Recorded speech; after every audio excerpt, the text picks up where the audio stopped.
Everything I have just said about these victims in the Epstein files, we know because you got the files.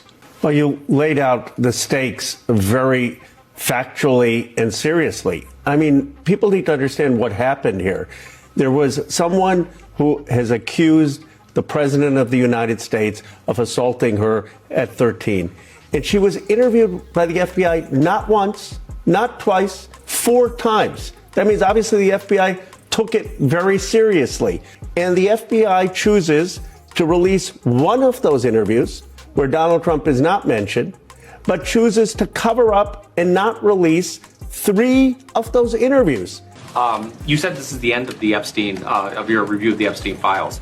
So just to clarify, is the public going to learn the identities of the men who abused the girls with the information that you're releasing? And if not, why not? I mean, you just baked in an assumption into your question that I have never said and I don't know to be true. Is the public going to learn about men that abuse these girls? Like, what does that mean? If we had information, we meaning the Department of Justice, about men who abused women, we would prosecute them, right? We talked about the work that we're doing. That's why I said that. I said this earlier. There's this built-in assumption that somehow there's this hidden tranche of information of men that we know about that we're covering up or that we're choosing not to prosecute. That is not the case. The case number that you see on screen alleges that Donald Trump was not only funding underage sex parties, but was working alongside of the Sinaloa cartel. Who's that?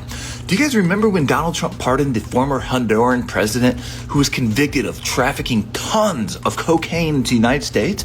Why would he do that? What cartel was he working with? The Sinaloa cartel. This document goes on to allege that he has a body buried, at least one, on his golf course. One of these people who he was sex trafficking apparently got choked out during sex, killed him, and now they had to bury him on his golf course. This is an FBI intake form. Somebody called and reported all this to our FBI. I've met some very bad people, none as bad as Trump. Not one decent cell in his body. Jeffrey Epstein. Jeffrey Epstein. I know how dirty Donald is. Hope they didn't redact the part where Trump made over 4,725 wire transfers to Epstein, totaling $1.1 billion using Russian banks. The White House holding a Situation Room meeting about not releasing the Epstein files is the loudest quiet part I've ever heard. The more we learn about how close the Trump-Epstein relationship was, the more we realize how very grief-stricken Trump must have been when Epstein passed away in Trump's custody during Trump's presidency. A 10-year-old girl in 10 years? What the hell are you talking about? Do you want to hear the clip of Trump saying this? Yeah, I'd love to. Okay, for sure. This is him saying to a 10-year-old girl he'd be dating her in 10 years. Thursday night. You're going up the escalator? I'm going to be dating her in 10 years. Can you believe it? Okay, obviously the guy was just kidding. Oh, okay, so it's okay to make pleasant comments to 5th graders like that? That you're going to be dating a 5th grader in 10 years? You think that's totally okay to say and acceptable to say to a 5th grader? That's like telling a girl, okay, you're going to be a princess when you grow up. I mean, yeah. There's a pretty big distinction between saying you're going to be a princess when you grow up and I'm going to be dating her in 10 years. If the Epstein files weren't real, he would be suing. He would be going after every single one of those women, just like he goes after every woman journalist for asking a question that he doesn't approve of. The man doesn't want to sue them for libel and slander. And why is that? Because if they go to court, it will have to expose the truth. And so he's going to let these women continue to say what they want because he knows it's true. And if he sues them for libel or slander, then the rest of us will know it's true.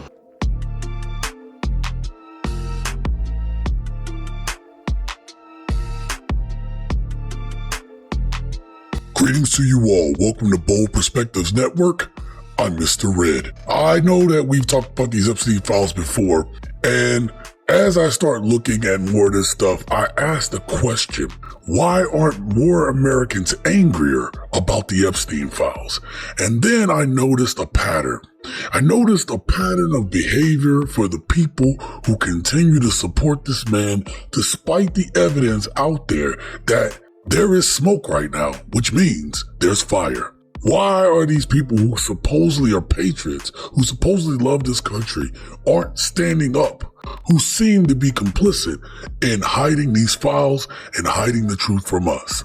Today, I intend to go through some of these clips and show you what's been going on behind the scenes with the people who support Trump and stories and headlines you may not know. We have much to discuss. Let's strap in. Let's get after it.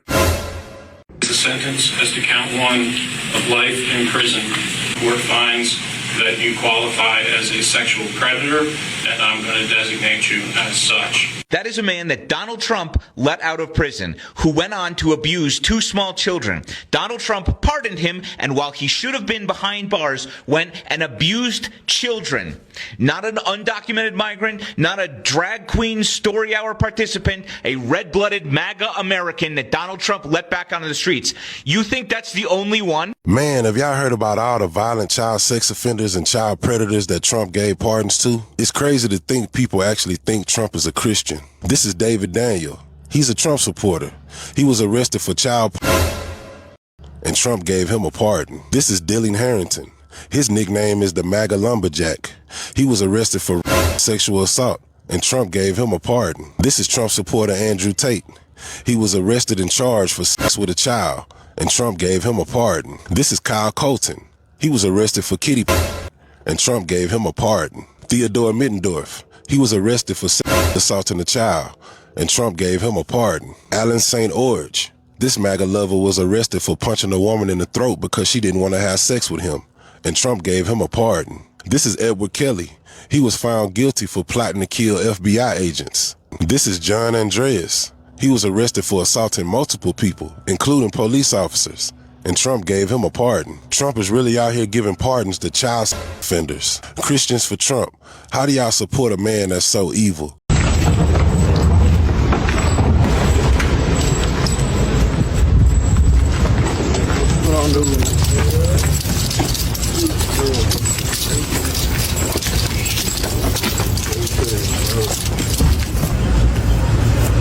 The police discovered a bunker in Alabama where they were holding, these 8 people were holding children underground as young as 3 years old, drugging them and filming them doing horrific things. There's a strange thing happening in the nation right now where people are being told who to be afraid of, who they need to kick out because they need to keep their children safe. And if you notice the demographic of this group of 8 people, they do not fit the bill of what we've been told to be afraid of. To anybody watching, the story is quite disturbing, and I'm not going to share the images that are online, but this is an important story that involves an American in Colombia, in Bogota, of a 36-year-old man from Texas who was caught in broad daylight in a balcony abusing a 7-year-old boy, sexually abusing him. 244 arrests. 109 children saved in Texas. It should be all over the news everywhere. I mean, it should be on every channel. Everywhere. I'm not seeing it almost anywhere. I mean, you got to look for it. You literally have to look for it. And you want to know why? Is it possible? Is it just possible that it's not all over the news because it happened in Texas? And if you haven't seen the picture of the guys that got arrested in this thing, I can safely tell you none of them are liberals. Now, I know the stuff that I just showed you may be hard to watch, and I hope that you all stuck around because this needs to be talked about. The point is that when it comes to the people that support Trump, the reason why I believe that you don't see more of them outraged by the things that Trump has done, the Epstein files, a lot of them fit the profiles of these people. This is just my opinion. I believe that the reason why they aren't mad at Trump is because a lot of them are diddling these kids. And this is some disturbing stuff. The fact that this is not on the news is very disturbing. And that tells me that too much of the news has now been bought and it is complicit in the crimes that have gone on in this country. It is complicit in the narratives that it wants to spin. It is complicit in why our democracy is now at risk. The people who stormed the Capitol were criminals, and now most of them are going right back to where they belong. I say goodbye to my wife and kids and make the 3-hour trek to St. Paul to fight for our way of life, because day after day, it is under attack from Metro liberals. A Minnesota state senator just arrested, accused of soliciting a minor for prostitution. You really can't make this shit up. So this is Justin Eichhorn. He's a senator from Minnesota. And you heard that right. He was recently arrested during a sting operation because he was trying to purchase time with a minor for sex. The authorities were there waiting for him to arrive, and they quickly arrested him. Now, this is incredibly significant because Justin is a senator, a lawmaker. And he was recently in the news because he was one of 5 co-authors of a bill that would officially designate Trump derangement syndrome as an officially recognized mental illness in Minnesota. A Houston area attorney is now facing a felony charge after his own wife allegedly caught him doing disturbing acts with the family dog on surveillance cameras inside their home. Meet this piece of shit, Ryan Hole. In 145 days, he will be getting out of the county jail after serving a 200-day sentence for sexually assaulting my 13-year-old daughter. He was her softball coach through our Parks and Recreation department, and she also played on a travel softball team that he was coaching. This man groomed her for months and then got brave enough to actually start assaulting her. And unfortunately, our daughter did not tell us. But let me tell you how we did find out. He went to work and bragged about what he'd done to my child. But he stood before a court on March 30th, admitted to everything that he'd done to my child, facing 30 months minimum in prison, and the judge gave him 200 days. Trump's spiritual advisor just got out of prison. This with guy a 13-year-old 6 months in jail for fucking a 13-year-old girl. Or 12-year-old girl. And I just want to take, this opportunity to point out that there's a man named Henry Walter Wooten from Smith County, Texas, who is serving a 35-year prison sentence for marijuana possession. He was in for 6 months. 6 months, but because he's friends with Trump. He was the spiritual advisor, right? Yep. Best country in the world. I'm surprised he didn't get pardoned. This is why black people don't believe in the justice system in the United States. Because at every turn, we see the injustice. We see getting profiled. People want to act like this stuff happened many years ago, but it's still happening today. We're still seeing that the levers of justice work against some and not others. That it's lenient to some and not others.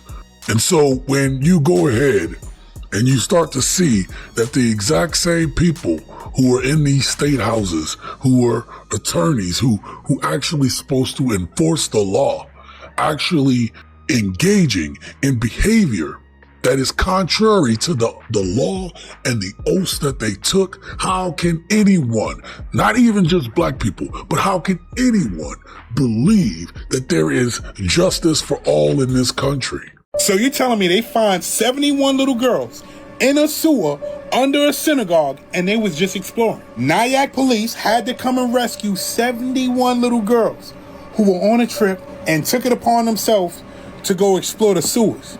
Something don't sound right about this. Let's go back to Brooklyn a couple of years ago when they found them underground in a synagogue. So you mean to tell me 71 little girls got away from whoever they were with and said, let's go in this tunnel and explore and see what we find. And they bump into a synagogue. I want to know how random that is. 71 girls. Yeah, okay. Trump's Secretary of Commerce, Howard Lutnick, was trafficking young women to Epstein, and we have the documentation to back it up. He was using his wife and children as a cover. This goes so deep into the Trump administration. And Lutnick now admits to being on the island because we have a picture of him there. But he won't explain why he was there. But he brought his wife and children as a cover. Let's review. Alan Dershowitz was Jeffrey Epstein's attorney back then. He helped arrange the sweetheart deal. And here is the great Alan Dershowitz defending Donald Trump during Trump's first impeachment. Kenneth Starr, the Whitewater prosecutor, who went after Bill Clinton because Bill Clinton lied about oral sex. Well, Ken Starr, a few years later, was Jeffrey Epstein's attorney back in 2008. And here is Ken Starr serving as Donald Trump's attorney during Trump's first impeachment trial. And here's Pam Bondi. Back then, she had just left her post as Florida's Attorney General, and she served as Donald Trump's lawyer, too, during his first impeachment trial. So, unlike Alan Dershowitz and Ken Starr,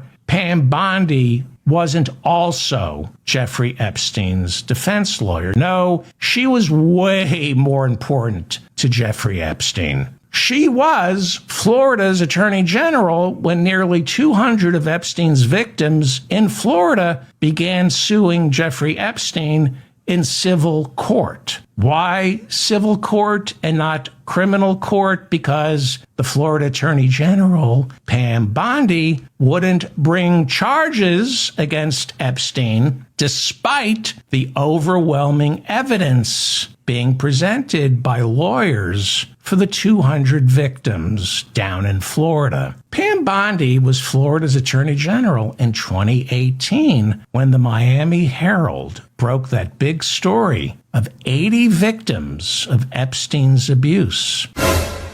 Jeffrey Epstein sold access to the bodies of little boys and little girls to politicians, to corporate leaders, and then he documented the acts that they committed so that foreign intelligence services could gain control over these politicians and corporate leaders in the U.S. And this is the world that the Israeli intelligence services fostered, contributed to, and took advantage of. Donald Trump's 10-year friendship with Epstein means that when Benjamin Netanyahu decided he wanted to attack Iran, Netanyahu didn't ask Donald Trump to join Israel's war against Iran. He ordered Donald Trump to join. Every decision Donald Trump makes about this deeply unpopular war will likely be based on orders from Netanyahu. Do you want to know what kind of nation Israel is? Israel intelligence services engaged Jeffrey Epstein to blackmail powerful people via the rape and murder of small children. And it is not possible that Israel was not intimately aware of each and every savage act, because detailed video and other forms of evidence were exactly the products that they paid Jeffrey Epstein to supply to them. I know people aren't talking about this right now, but they should be. And the reason that they should be is because if you start actually kind of digging and you start putting these pieces together, you realize that whatever this thing is that's going on, this is some bad shit done by bad people. And listen, I'm being very careful with my words because it's going to be hard enough to edit this video. But I feel that this story is being buried. And this is the whole game. This is the whole problem with this country right now. This is why things don't feel like it's working right now. It's not working because, in my opinion, the bill came due. All of these people that have been put under the microscope, this country, this was the time that they felt that they wanted to cash in on not only the corruption, but the secrets, the darkness. All of these things, the bill came due to one, it's not real. They seen an opportunity with Donald Trump in order to enact this plan to, stretch their borders, and the bill came due. And Trump is a patsy. Trump is just the face. They're not going to be able to find anyone stupid enough and popular enough to pull this off. And we can no longer sit here and say that the law is going to work. Because I've just showed you that the law isn't working. The law hasn't worked. This is the last opportunity for them and for us to make a country that actually is truly about freedom and democracy for all. And in the absence of that, we're going to have to go take it. Stay vigilant, stay engaged, stay revolutionary.